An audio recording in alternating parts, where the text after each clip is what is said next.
Hello, I'm veiled in darkness. Well, turn on.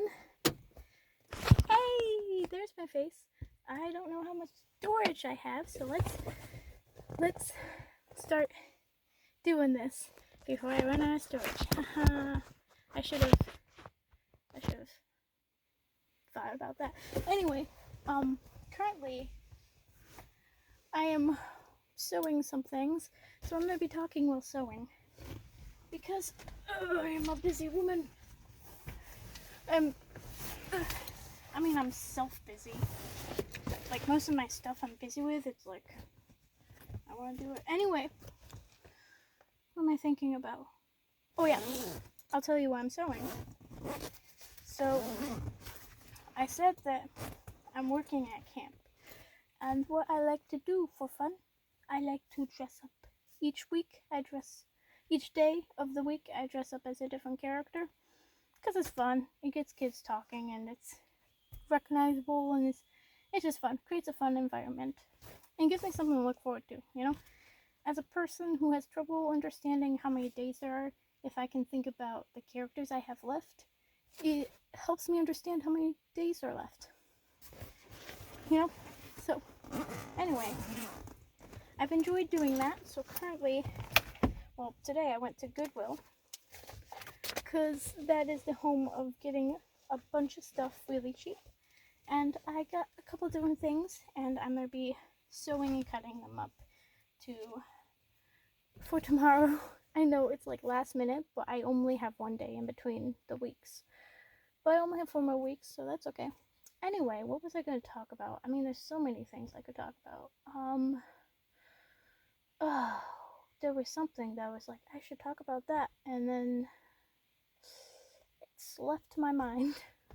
And now I'm just wasting time. What was it? Give me a second. Okay, I remember now. So, I've been just kind of thinking about the idea recently of, like, choosing joy. Now, like, it's kind of weird sounding, but I've been thinking a lot about, like, well, I mean, currently in my life, I don't have as much, I have joy, but I was thinking about, like, hope, and, well, I mean, in my opinion, hope, joy, and love are, like, all connected. Like, I mean, if you have a hope for the future, you're gonna have joy, and you're gonna have the ability to love people. When you, like, lost hope, you lose, you know, the other ones. So anyway, I've been thinking a lot about choosing joy, and it all came from a conversation I had with a guy who came up to me and said, he was like, "What's your story? Because you're different than the others." He said, you smile, and it's like you choose joy.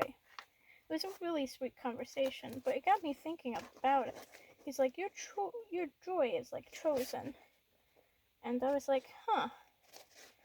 And I've been thinking about, like, I mean, everybody goes through hard things. Everybody has, like, bad things happen to them, and difficult things. And, I mean, I think it's easy for all of us to just get caught in a cycle of thinking about bad things. More than get caught in a cycle of thinking about bad things, or victimhood or pity, more like a, feeling if their circumstances, decide their emotional state and their hope, you know? There's an idea of self-actualization, which is a kind of a modern psychological understanding of humans, and it's this belief that to have self-fulfillment and self-actualize, you have to have this, like, pyramid of things. So, like, if you have good relationships with your family, I think the very bottom is, like, survival needs, and then it goes on to relational needs, and this needs, and this needs, and if you line all of them up, health needs and all that stuff, then you can self-actualize and be happy. Well, I don't know, I think that's bull. in my opinion, because I mean, I know a lot of really satisfied, happy people who give to others that are not in a good situation in family situations or health. You know, they're struggling with like a chronic health or maybe something that's like, fatal. Um, but they're, still giving. It's not like they're less than human because of it. It's not like they can't achieve the greater human experience because of it.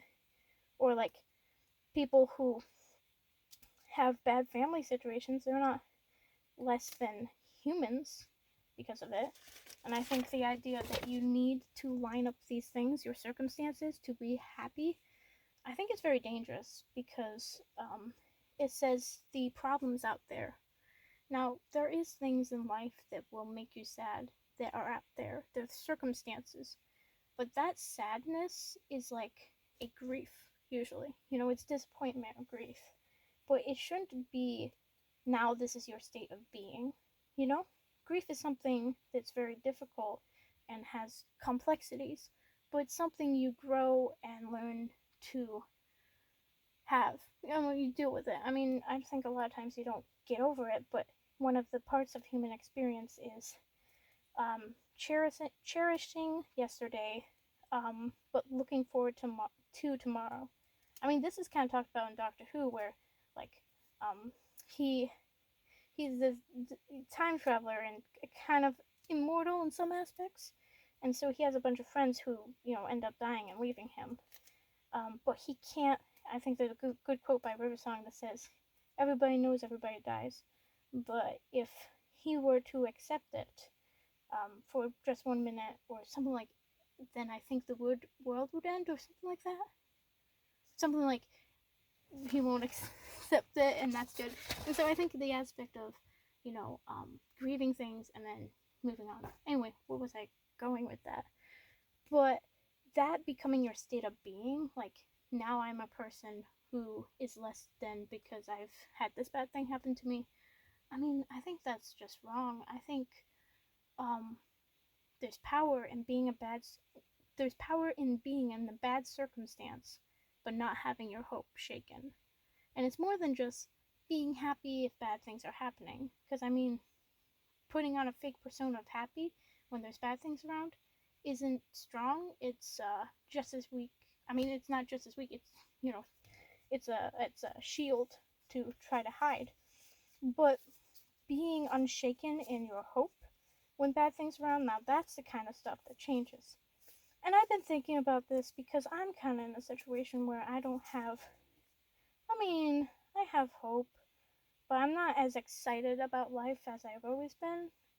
Day to day, I'm kind of working through a lot. And so, thinking about just how my situation doesn't have to define my hope or my ability, I think one of the ways it applies is my neurodivergence. Like, just because I have dyslexia and ADHD, that doesn't mean I can't be good at, like, reading or writing. I mean, it's always going to be a struggle, but I can conquer it, and I have hope. And as Christians, we have the greatest hope. I mean, in our worldview, all sadness and grief and destruction and anything, sin and sadness and just suffering, will be healed and restored tenfold, And the weak people, the victims, will be crowned, the ones that were persecuted will be crowned. There's justice, and the ones that hurt others will be brought to justice. So we have the ultimate hope, So why is it that I forget that, I'm saying a lot. And more than forget that, it's like I get so caught up in the not temperamental, but like the temporary things. It's easy to just see the moment, and I mean, some things are just like really difficult in this moment. But then when we look at how long eternity is if we go to heaven, and how short life is, I mean, it kind of puts things into perspective. If this is my life right here and this is all heaven, then I want to live fully for Jesus. Not just that. If the only thing I can take to heaven is people, because I mean, think about it, it's the only thing you can take to heaven. I mean, robs, mobs destroy, and robbers break in and steal. They can't take your treasures. You can't take anything to have. Even your body will be a different body. Or in your name. I think we're gonna have like a spiritual name. But the one thing you can take to heaven is people. And I mean not take, but when you get to heaven, there'll be people you affected and possibly people that you've helped become Christians. There'll be people that are in your family, that were in your church, that helped you become Christian. I mean, they're the one thing that you can take. I mean, relationship is just so cool. You ever think about how we know everything from relationship? Like everything we know about like anything, morality, and um about like what is that called? About truth, anything we know about truth and emotions and morality and how to reasoning, it all comes from relationships. It's like the idea where all hate comes from relationships, whether it be a relationship where somebody hurt you and now you hate them because you once loved them. I mean, I said relationships, I mean love, which is in relationships. All hate comes from love, where you were in a relationship where you loved a person, they hurt you, and then you hate them because you love them, or a relationship where you were taught to hate another people because the person you loved told you to hate that other people, or like a relationship where what was the third one? Where anyway, I forget there was a third one. But like the idea that a lot of what we know comes from relationship. I think that's why families are so important. I mean, it's a crucial point in development. So many people talk about social justice and they talk about helping this, helping that, helping this, helping that. Financial is a big deal in social justice. Education, but no one talks about family. I mean, it's so important. It's how you learn how to think about life and truth and people.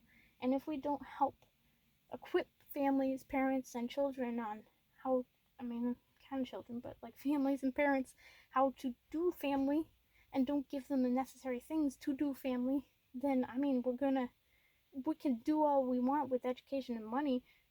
The next generation is gonna be a complete mess. And I think that's one of the things that have been used is social media has divided a lot of the youth and the older, and so they no longer respect like parents and stuff.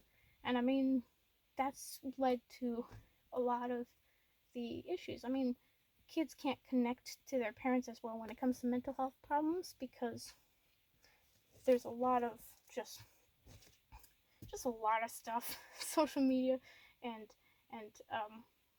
this idea that I mean, it's just all over the place. I feel like I feel like I feel like families are being targeted a lot, and they're very important. We don't recognize that. Anyway, I don't know where I got to this. I was talking about choosing choosing hope. Um, I've been thinking a lot about being in a circumstance that's uncomfortable, but how that can be used to heal and more than heal, make you stronger. When you're in a situation that's bad, when you have some suffering, you have the choice to plant that suffering and have it grow you. Like, I mean, God didn't make us to suffer.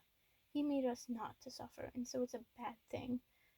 But suffering can teach us how to help others who are suffering through the same thing, or to see certain things. I mean, I'm working at camp, which is really funny and difficult for me because I've been to camps and had some really bad experiences being bullied and homesick, and so it's kind of triggering and it's like not fun for me. It's uncomfortable, but I've been able to reach out to a lot of kids who are also being bullied or also are homesick, you know. So I feel like there's it's like it doesn't justify suffering at all. I mean, suffering shouldn't happen, and when we get to heaven it'll be all made new.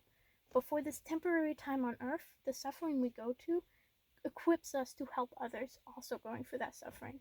And once we get to heaven, that will be one of our big rewards, the people that we helped. So anyway, it's all coming together. But choosing hope, it's it's difficult. It's difficult, and it's not about choosing a fake thing. It's about reminding me reminding myself of what I know to be true logically, what I know to be true from though despite the circumstances tell me otherwise. And so, yeah, I'm just holding on. I don't feel hopeful, but I choose that I claim the promises God has given me and I fix my eyes on Him. And in that, I find joy in the suffering and the pain. I mean, there's two things the culture tells you can do when you experience suffering. You can just be absolutely cynical and be broken by it and just like give up. Or you can put on a fake smile and pretend everything's okay but be dying on the inside. But there's a third way, and that's like the Christian way. And maybe not the Christian way, but one of the ways that God has taught, and one of the ways that Jesus did on the cross is rising above it. Being in a situation where your physical body is falling apart, or your financial situation's falling apart, or relationships are falling apart, and like your situation is falling apart, but your spirit is untouched, you know? And I believe that we have spirits. I believe there's something more to our cognitive. And so, like, we could be falling apart, but there's a spirit that's untouched and it's rising above. And I don't mean to say that to like, I mean, it's complex. It's different from person to person. But there's something about how our character grows when we choose to not give up and fall into, you know, unhealthy mindsets, whether that be toxic positivity or dangerous negativity. Maybe not negativity, but cynicism and apathy. I mean, there's just so much power in facing down bad things. A lot of times people think I'm naive and haven't experienced bad things because I'm just happy.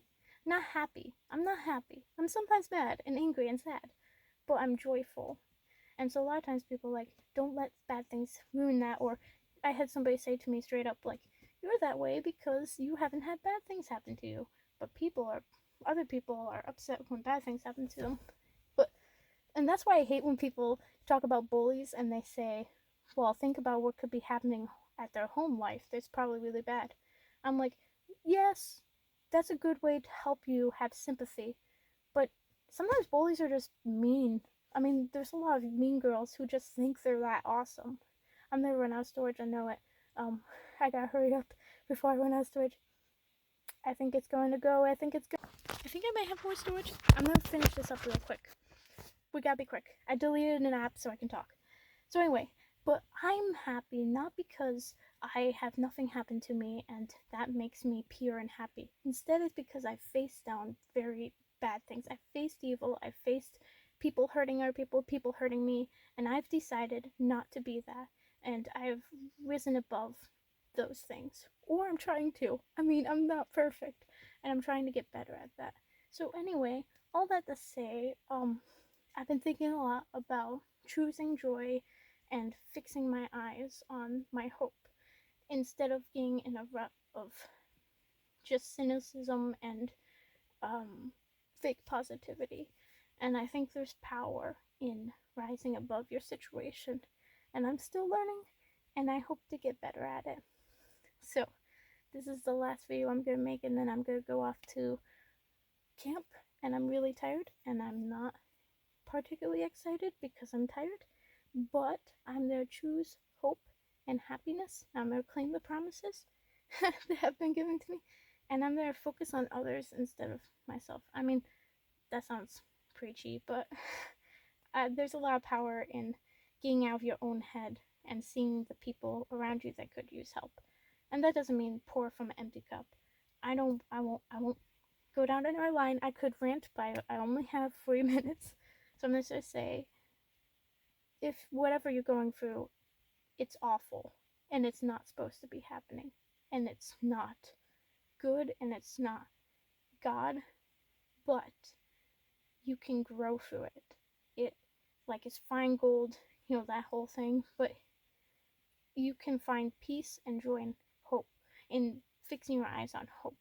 Whether it be Christian or not, anything can give you hope. But I think Christianity gives you the full hope because it gives you the intellectual, emotional, and moral that are so strong. You know, I need to hurry up. They're the most satisfying. It gives you a worldview with the most hope. It gives you boldness and humbleness. Anyway, but yeah, whatever it may be, and you can get through it. I mean, I don't know if I can get through this, but if I can get through this, you can get through what you're doing. I mean, it's not that big of a deal, but yeah, I'm just giving you encouragement. Keep going, just one step at a time. I mean, sometimes you just have to do it one step at a time, 1 second at a time, and so just keep going and don't just keep swimming and appreciate the time, appreciate the process. It's a process, but find those moments of joy and beauty in the world and in people, and just keep going. Anyway, bye. See you later. I gotta finish this Mabel Pines costume.